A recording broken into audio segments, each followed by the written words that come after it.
Y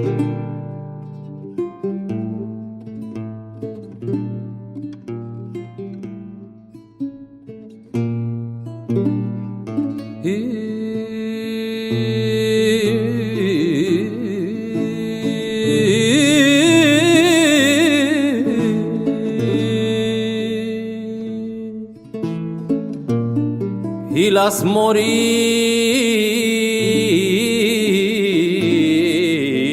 Hello, and welcome to Islam in the Middle Ages, a series for IHSHG examining the Islamic world from Muhammad to the Mughal Empire on the first Sunday of each month. In the last episode, we examined the remarkable rise of Al-Andalus, the Islamic kingdom in the Iberian Peninsula. We saw how this region, impoverished by the fall of Rome, was integrated into the Islamic world and rose to become a major Mediterranean power, and how it allowed the fallen Umayyad dynasty to be reborn anew as major players in the politics of medieval Islam, as well as how this fascinating society curated a culture of tolerance and integration of different faiths and peoples. Today, we examine the other great Islamic power of the 10th century Mediterranean, the Fatimid dynasty of Egypt. The Fatimids remain regrettably obscure in Western scholarship, with most writing on them existing only in German or Arabic. Furthermore, remarkably few works are written on them for reading outside of academic circles. This is all the more surprising, given the unique story of this dynasty and the significant place it held in the 10th and 11th century Mediterranean world. The Fatimids were by far the most wealthy and successful empire to emerge from the decline of the Abbasids, managing to weather threats from Byzantium, the Seljuk Turks, Crusaders, and numerous militant religious groups to forge the wealthiest state in the medieval Mediterranean and an empire that spanned across Egypt, North Africa, and the Levant. This is all the more remarkable, given that the Fatimids were Shia Muslims, who ruled in a world largely dominated by Sunni thought and practice, including the regions that they would rule over during their nearly 3 centuries of power. Their faith, too, is fascinating to study, as the Fatimids believed themselves to be imams, or spiritual leaders of the entire Shia world, and charged with the divine mission to conquer and spread the word of Shiism, to prepare the world for the coming of the Mahdi, the person in Islamic cosmology that will bring the end times of the world. This idea ran deep into the political actions the Fatimids took, as well as the way they expressed their power and identity. It also provided stimulus for revolts against their rule, and would ultimately contribute to their downfall in 1171, when one of the most famous Islamic princes in all of history would found the next dynasty in the region. This is therefore a dynasty quite unlike any that we've covered up until this point, and there will be few others like it. I'm therefore very excited to share with you today one of the greatest hidden gems of Islamic history, and I hope you'll enjoy learning about the Fatimids as much as I have in the creation of this episode. This podcast wouldn't be possible without the support of the IHSHG, and I would like to thank them for giving me the platform to be able to host this. Do be sure to check out their website, Facebook page, and YouTube channels for more historical discussions in English and Portuguese. So, let's begin. The name Fatimid comes from Fatima, the daughter of the Prophet who married Ali, who Shia Muslims believe should have been the rightful successor to the Prophet after his death, and was the first and founding imam of the Shia movement. As you may recall from our first episode, this was a movement that came out of the first fitna, or civil war, in the very early days of the Islamic world, believing that the Rashidun Caliphs that succeeded the Prophet were not the true leaders of the community of Islam, and instead true leadership fell to Ali and his successors. This movement and its diverse sects, for the first centuries of Islamic history, lived as a minority in Islamic lands, and responded to living under Sunni rule in varying ways, with some choosing to remain quiet but passively rejecting Sunni orthodoxy, and some living in open rebellion. By the 9th century, there was one small Shia state, in the form of the Idrisids of Morocco.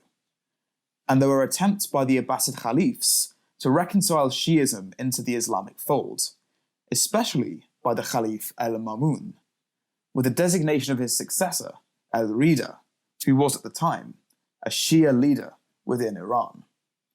These notwithstanding, however, Shi'ism remained largely on the margins of Islamic society and confined to a few small communities and movements. However, this was about to radically change by the start of the 10th century and the shrinking of Abbasid power. The final decades of the 9th century were a troubled time for the Abbasids. Revolts were breaking out against their rule that had only been delicately restored after a decade of Turkish mercenaries guarding the Caliph ruled on his behalf and murdered successors to remain in power. In the midst of this, Egypt had been overrun by segments of the army that would later found a short-lived military dynasty known as the Ptolemaids, and an enormous slave revolt broke out in central and southern Iraq, with its members, mostly slaves taken from the Zanj coast in present-day Tanzania, as well as splinter groups of dissatisfied soldiers, turned to Shi'ism as a way to disavow their allegiance to the Caliphate. At the same time, in Shia communities across the Caliphate, anxiety erupted as the 12th Imam was reported missing. Numerous theories about the state of the world began to emerge off the back of this, coupled with individuals staking their claim to be the next Imam in and amongst the power vacuum that emerged. One claimant was an Ismaili living in Syria named Ubayd Allah al-Mahdi, who in 899 claimed that he was the next Imam and, critically, the final leader of the Shia community before the coming of the Mahdi. Although he received a small following off the back of this, his beliefs were roundly rejected by his fellow Shiites, and he was eventually forced to flee Syria to avoid his own deposition. He went to North Africa, where he lived amongst the Kutama Berbers of present-day Algeria, who were themselves recent converts to Shia Islam. In al-Mahdi, they found a leader who would offer them new lands and conquest, and al-Mahdi in turn procured a crack fighting force. It was al-Mahdi's belief that he was called to take over as much of the known world as he could and convert its people, to provide salvation ahead of the impending end times. This vision, coupled with a talented fighting force, gave his early movement considerable impetus and the tools necessary for rapid, decisive conquest. The army of al-Mahdi first struck out at Tunis in 909, deposing the Aylid Aghlabid dynasty. 2 years later, al-Mahdi declared himself Khalif and Imam, and killed off his Berber general, so that he could take control of the army himself. He ruled Tunisia with little change to the administration, electing to build up his holdings before he enacted any domestic reforms. From there, he began to aggressively expand further into North Africa, taking over a large stretch of land from Algeria to modern-day Libya by 960.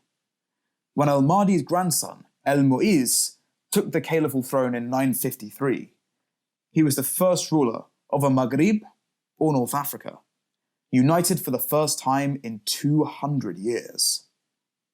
As you may recall from our last episode, this caused serious panic amongst other Mediterranean powers. Al-Andalus feared that this new dynasty would begin to threaten their own lands and cut off their access to vital Saharan trade routes that were a sizable source of income for those with access to them and the rare goods that they offered. The Byzantines too expressed anxiety over this aggressive new power, and the way that their access to the southern coast of the Mediterranean could frustrate the ambitions of the resurgent Christian empire. Then, in 973, they moved to take over Egypt. This had been a tough nut to crack, as the region had been administered for a century now by a powerful military dynasty with crack Turkic mercenaries from Central Asia. Furthermore, the first Fatimid attempt to take Egypt in 944 had been pushed back by a Kharijite revolt in Egypt that targeted both the ruling dynasty and the Fatimids themselves. 20 years later, however, with an expanded treasury and military force, Under the leadership of the Slavic mercenary Jauhar, the Fatimids were able to aggressively move on the region and take it over, deposing the final Ptolemid governor, a talented black eunuch by the name of Abul Miskafur. This conquest was followed up by a program of lavish processions and building projects to cement the new dynasty's place in Egypt. The old capital of Fustat was replaced by a new city called El-Qahira, or Cairo, that was built to reflect the splendor of the new dynasty. The city in our sources is depicted as a rich network of markets, mosques, baths, gardens, and residential quarters, complete with a large new Shia mosque known as El-Azhar, and a palatial complex for the Imam Khalif, complete with a remarkable garden space to rival that of Samarra and the Madinat Zahra. We have recordings of trees covered in gilded copper rings, bronze automata in the shape of birds and griffins, and a great pool of mercury, complete with a floating chair that the Khalif could recline on. A risky endeavour, certainly, but one that demonstrated the remarkable lengths that the Fatimids were willing to go to project their power through this new city. This was coupled with deliberate attempts to cement the Fatimids' identity as imams and caliphs. Public proclamations were issued linking the dynasty as descendants of Ali, and imams in their khutbahs were required to praise the dynasty of Ali and use Shia forms of prayer. This was part of a deliberate program of public display to present the new dynasty as powerful, rich, and endowed with a clear religious mission to spread their faith to the wider Islamic world. With their new seat of power, Jauhar decided to expand the reach of the dynasty further. Over the course of the next 2 decades, he campaigned into the Levant, taking over cities in Palestine, Lebanon, and Syria. He was stopped just short of taking Damascus by revolt on the part of a rival Shiite sect, the same one, in fact, that had expelled al-Mahdi at the start of the century, who still refused to accept the Fatimid claim to the imamate. Regular tribute to this sect, however, was able to placate them enough to accept Fatimid rule in the region. The jewel in the crown of conquest, however, truly came in the 990s, when the Fatimids were able to earn the right from the ruling families of Mecca to oversee the pilgrimage routes for Hajj and ensure that the faithful could safely make their way to the holy city. This privilege had previously been the responsibility of the major caliphal dynasties, like the Umayyads and the Abbasids, and so to receive this for themselves was a major marker of legitimacy for the Fatimids. It was around this time, too, that Abbasid power had drastically shrunk, and many of its former holdings had broken off to form their own dynasties and polities in miniature, in the absence of a strong guiding force. Therefore, by the end of the 10th century, the Fatimids were the most influential power in the Middle East and indeed the Eastern Mediterranean, with a sizable territory stretching from northern Africa to Syria and western Arabia, and dizzying wealth that came from both the Nile Valley's abundant agricultural resources and establishment of trade links to Western and Eastern Africa, as well as other parts of the wider world. With their newfound influence, the Fatimids began to pass internal reforms that gave them a framework of government comparable to that of the Abbasids at the height of their power. The Kutama Berbers were raised to the status of a professional, non-Arab mercenary force that served as the Caliph's personal retinue. This was fleshed out by Iranian infantry brigades that were brought in after conquest of the Levant, as well as Turkish mercenaries to swell the ranks of the Fatimid heavy cavalry. The Fatimids also introduced a central bureaucracy that was quickly filled by scholars from Iraq who had lost their positions in the court as Abbasid wealth dried up and were looking for new patrons. This was under the management of a wazir, who, like the Abbasids, could command serious status and power. The first of these, appointed by the Khalif el-Aziz, was a Jewish scholar named Yaqub ibn Kilis, who even managed to include a section of his own family's history into the official records of the dynasty. With this bureaucracy came financial and tax reforms too, to fund new establishments and buildings, and to expand the dynasty's power further. Critically different to the Abbasids, though, the Fatimids were able to set their own precedents in legal rulings and set doctrine on their own terms. Being the imams of the Shia communities they governed over, they could override the legal rulings of Sunni scholars that they deemed to be fundamentally misguided, and could introduce rulings of their own. On the note of Shi'ism, the Fatimids also set up centres for the practice of dawah, that is to say, evangelism, where the residents of major towns could listen to a Shia sermon and take the steps to convert to the sect of the ruling class. This was bolstered by the establishment of law schools in major Egyptian cities, where standard subjects like law, philosophy, and medicine were taught alongside the Shiite interpretation of Sharia law that sprung up with the coming of Iraqi scholars and, in turn, the great intellectual works of Baghdad that made their way to Cairo through trade routes. All in all, the new dynasty was off to a very strong start. This, sadly though, was to change rapidly after the death of El-Aziz in 996. The Caliph's death was sudden, and at the time, he was away from court in the city of Belbais, negotiating the settlement of Aleppo with the Byzantine imperial court. With his death came a rapid and aggressive power struggle, where different members of the court put forward new candidates for the throne of the Imam Khalif. After a bout of vicious infighting and killing of rivals, the eunuch Barjawan managed to place ElHakim, one of El-Aziz's younger sons, onto the throne and ruled through him as a regent, keeping the young Khalif out of circles of power.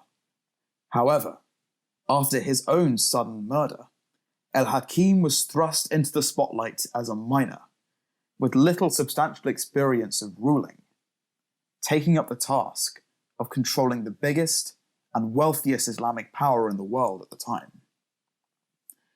ElHakim is a fascinating figure, whose rule is largely disputed by scholars writing on this period. His rule is characterized by his strident commitment to his role as Shia Caliph and Imam, that saw him take highly controversial and often outright bigoted measures to expand the message of his dynasty's faith, as well as his own slightly odd ideas about legitimate rule. Some of his decisions as Caliph were generally beneficial to the state.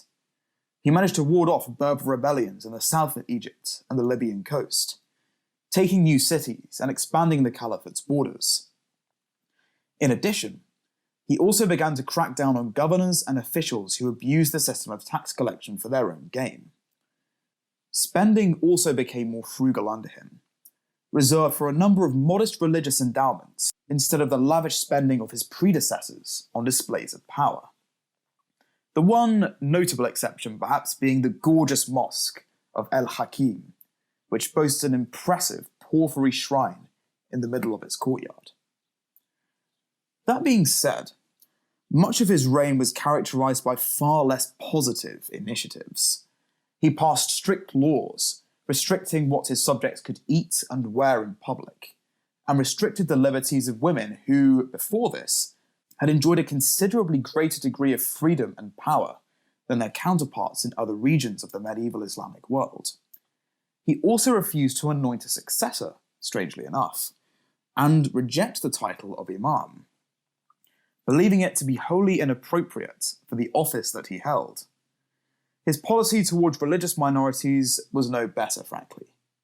Executions for heresy and apostasy increased sharply under him, made worse in 1004 by a sudden deluge of restrictions on religious freedoms that were, arguably, put in place on the back of a string of embarrassing military defeats in the Levant. Sunnis, Christians, and Jews suddenly found themselves unable to celebrate festivals or build new places of worship, and the cursing of Ali was punishable by death. To crown it all, he had anti-Sunni slogans written on Sunni mosques, instructed imams to publicly curse the Rashidun Caliphs, and, in a truly shocking display of bigotry, even had the Church of the Holy Sepulchre in Jerusalem destroyed. As his rule went on, ElHakim became increasingly private and paranoid. He killed off officials who he felt may be a threat to him, often on charges as frivolous as disagreeing with him during sessions of court. And towards the end of his reign in the late 1010s, he began to disappear deep into the deserts for long periods of time, living in ascetic contemplation, away from the business of state that badly needed his leadership. In 1021, one of these trips would be his last, and he was found dead in a spot deep within the deserts of Egypt. It is perhaps understandable, therefore, that for much of the rest of the 11th century, the Fatimid court began to take matters of state increasingly into their own hands, appointing a succession of caliphs that were figureheads with little actual power. After the death of ElHakim, ministers with an established reputation from the time before his reign were appointed, and a largely conservative program of policy was rolled out. That is to say, one carried out in the same light as the golden years of El-Mahdi and El-Aziz. Tax codes and state finance were reformed to stamp out exploitation, as well as to meet the more pressing needs of relieving a famine and paying groups within the army who were threatening to revolt over their lack of compensation. The country's remarkable network of mines, specializing in emeralds, salt, and alum, a sort of chemical compound that helped dyes and textiles to retain their color, bringing in vital resources for the caliphate that was badly in need of new funding. They were led by a capable Jarjarai, a talented and pragmatic minister who oversaw these reforms to try to unpick the problems of the dynasty until his own death in 1045.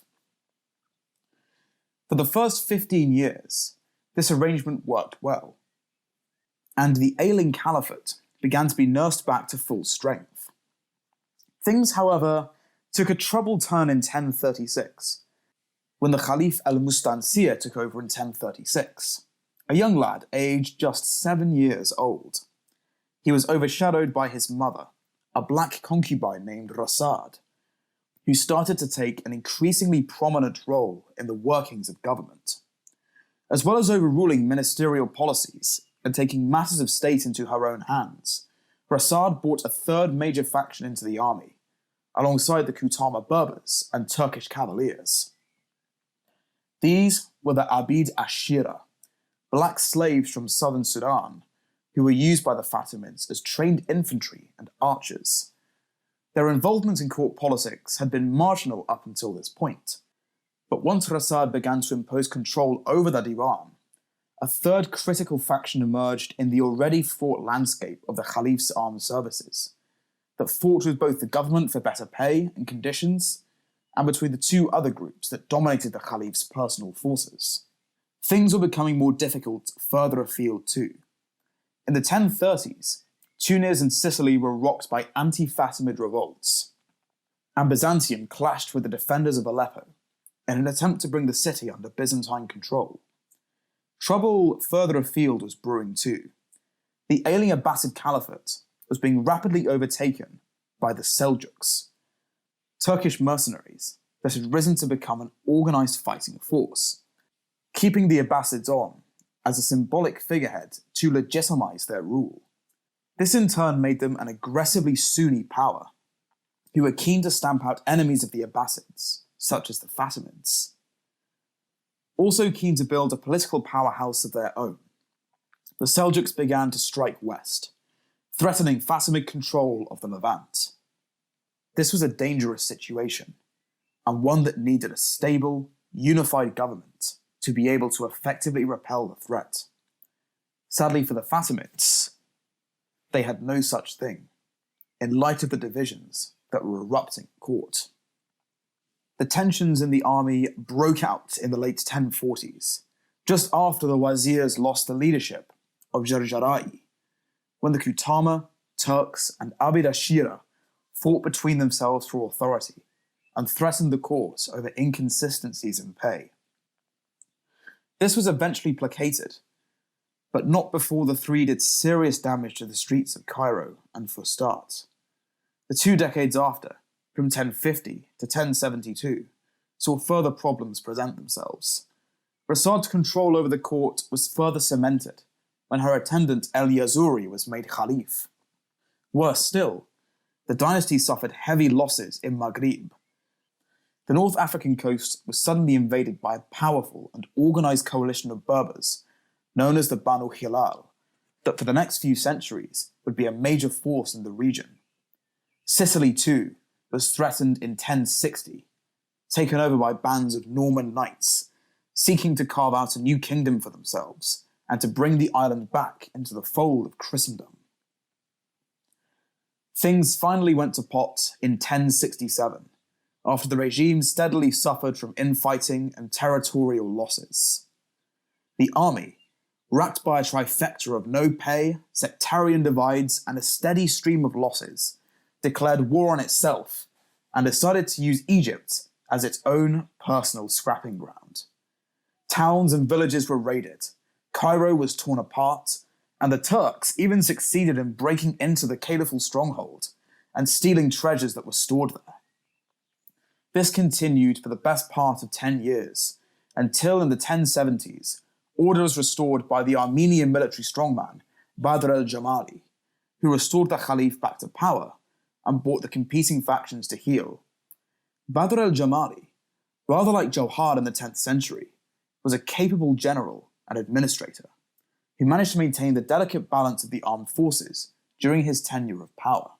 Like the brief reign of the wazirs before him, el-Jamali redrew provinces to maximize taxation and assigned to each soldier in the caliphal army a small share of taxation known as an iqta, to reward them for their services, but also to tie them to the land and its fortunes as a disincentive to plunder it.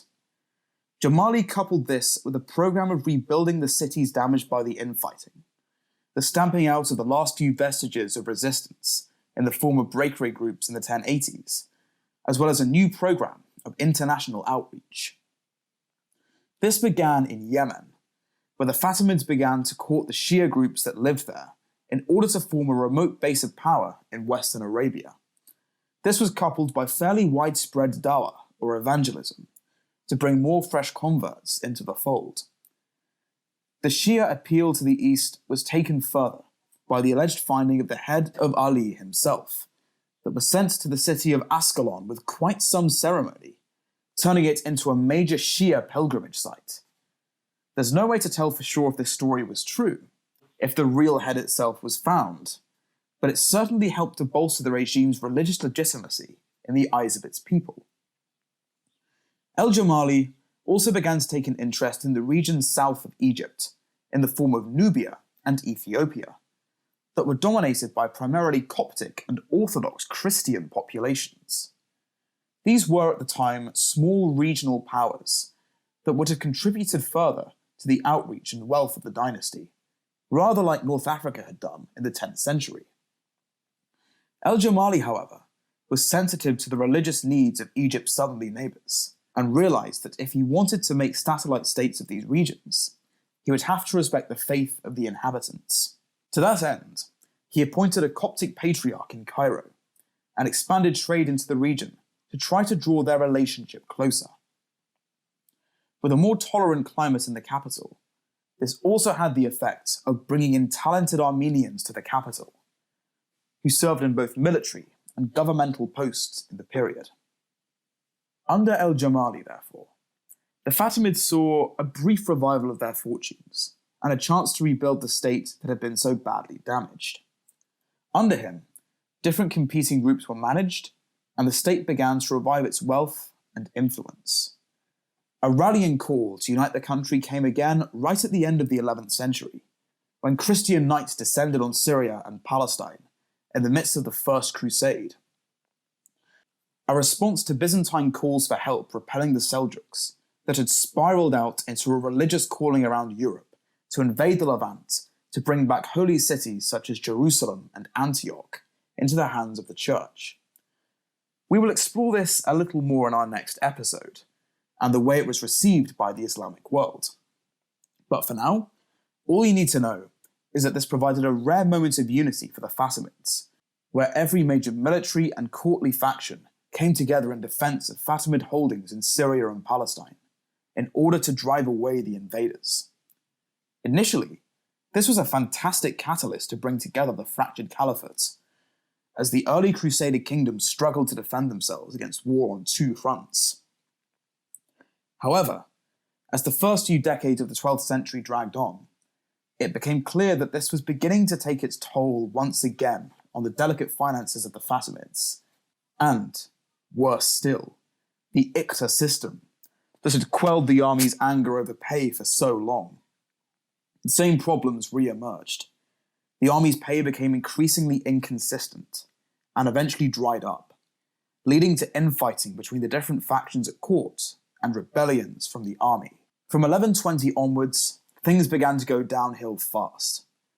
The Caliph briefly returned to power after the assassination of general and court official El-Afdal, and El-Amir, the then Imam Khalif, ruled for 10 years before being killed himself. 2 years passed when there was no Khalif on the throne, and when one was finally restored, he was stripped of his titles and given the rank of Wali, meaning a sort of heir presumptive. A back and forth followed, where the military would run the court, only to be deposed and the Khalif to take control again, only for the opposite to take place a few years later. This infighting paralysed the state apparatus, leading to serious declines in revenue and sporadic, inefficient policymaking that failed to address the key needs of state. Further afield, things went from bad to worse. Maghrib and Yemen drifted away from caliphal influence, and the Seljuks asserted themselves as the leading power in the repulsion of Christian kingdoms in Jerusalem and Antioch. Once again, Syria was pinballed between Crusaders, Turks, and the Fatimids, and infighting continued over the region until the end of the 12th century. Racked by problems that they failed to resolve decisively, the Caliphate quickly found itself in the same terrible position that it had done in the 1060s, with factions breaking out fighting each other and the court powerless to stop them. The conflict only came to an end in 1171, when one final military strongman was able to take control of the situation and once again unite the disparate factions of Egypt against the Crusaders in Jerusalem and Antioch.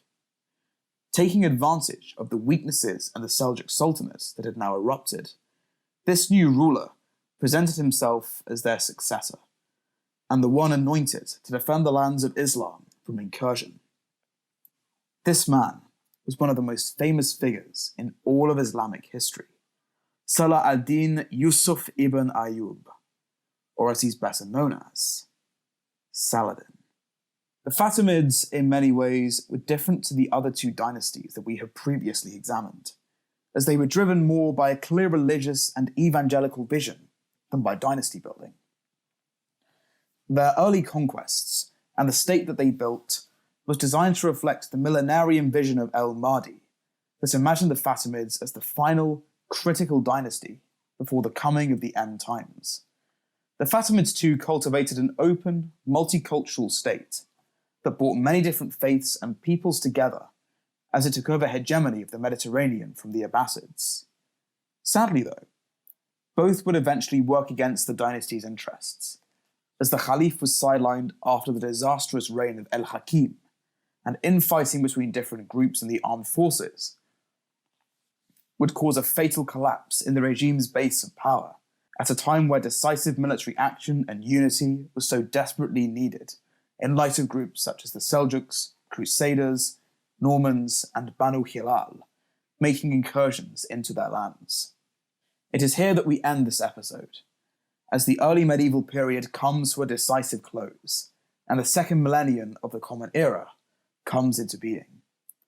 We will examine in the next few episodes the fascinating array of polities that emerged in the wake of the collapse of the Abbasids and Fatimids, and the coming of Crusader powers into the Middle East and Iberia, alongside the array of individuals who tried to restore the unity of the Islamic world before the rise of the three great empires of the 16th century, figures like Saladin, Genghis Khan, and Timur.